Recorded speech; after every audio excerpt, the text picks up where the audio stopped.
दिल की अलमारी में आपकी भक्ति का खजाना छुपाया है। दिल की अलमारी में आपकी भक्ति का खजाना छुपाया है मेरे साईं। कोई लूटे भी तो लूटे कैसे, इसमें हमने अपने प्रेम का ताला लगाया है।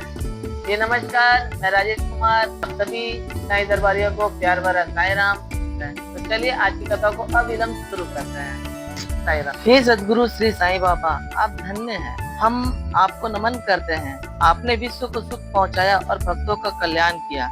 आप उदार हृदय हैं। जो भक्तगण आपके अभय चरण कमलों में अपने को समर्पित कर देते हैं, आप उनकी सदैव रक्षा कर उद्धार किया करते हैं। तो चलिए आज हम एक ऐसी कथा को सुनेंगे जिसमें हमने अक्सर देखा है कि श्री साईं बाबा को खिचड़ी प्रसाद अर्थात खिचड़ी महाप्रसाद का नैवेद्य हर मंदिरों में हर जगह अर्पण किया जाता है।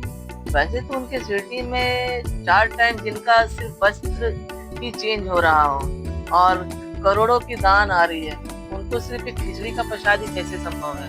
उन्हें तो तरह तरह के नाना प्रकार के भोग उनके जीवन काल से लगाते आ रहे हैं। लोग हजारों लाखों लोग तो उस जमाने से उनके पास आ रहे और कुछ ना कुछ नैवेद्य अर्पण करते थे।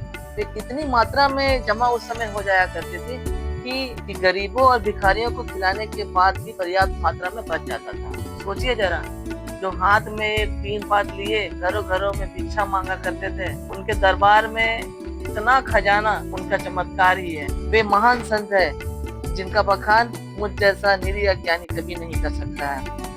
तो चलिए श्री साईं बाबा को खिचड़ी महाप्रसाद का भोग किस प्रकार अर्पण होने लगा, इस कथा को सुनते हैं। एक समय बुरहानपुर एक जगह का नाम है, जहाँ एक महिला ने स्वप्न में देखा कि श्री साईं बाबा उसके द्वार पर खड़े हैं और भोजन के लिए खिचड़ी मांग रहे हैं। उसने उठकर देखा तो द्वार पर कोई न था।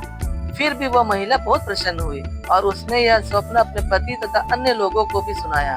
उसका पति डाक विभाग में नौकरी करता था और वे दोनों बड़े ही धार्मिक थे। जब उनका स्थानांतरण अकोला को हुआ तो दोनों ने शिरडी जाने का भी निश्चय किया और एक शुभ दिन उन्होंने शिरडी के लिए प्रस्थान कर दिया।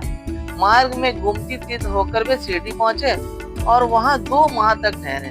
प्रतिदिन भी द्वारिका माई जाते और बाबा का पूजन कर आनंद से अपना जीवन व्यतीत कर रहे थे। यद्यपि वे दोनों दंपति खिचड़ी का नैवेद्य ही भेंट करने के लिए आए थे, परंतु किसी कारणवश उन्हें 14 दिनों तक यह संयोग प्राप्त न हो सका। उनकी स्त्री इस कार्य में अब अधिक विलंब न चाहती थी, इसलिए जब 15वें दिन दोपहर के समय वह खिचड़ी लेकर श्री द्वारिका माई में पहुंची तो उन्होंने देखा कि बाबा अन्य लोगों के साथ भोजन करने के लिए बैठ चुके हैं। पर्दा गिर चुका था।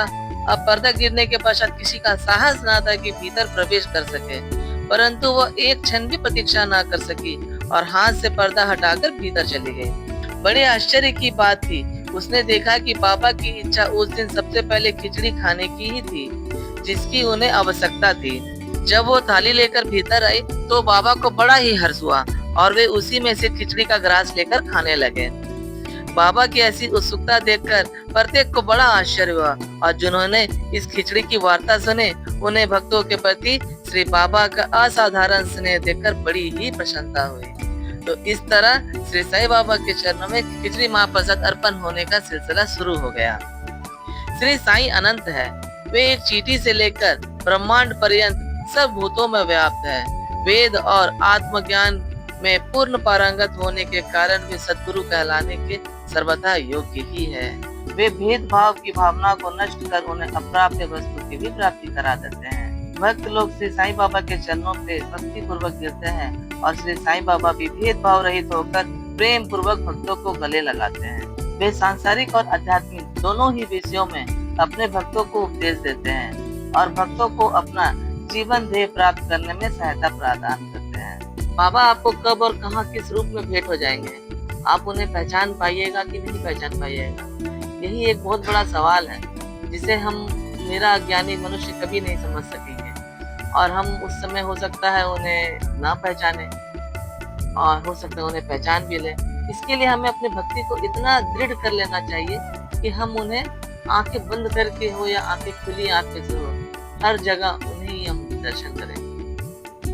श्री सच्चिदानंद सद्गुरु साईनाथ महाराज की जय। मिलते हैं अगली कथा में, तब तक के लिए आप सभी साईं दरबारियों को प्यार भरा साईं राम।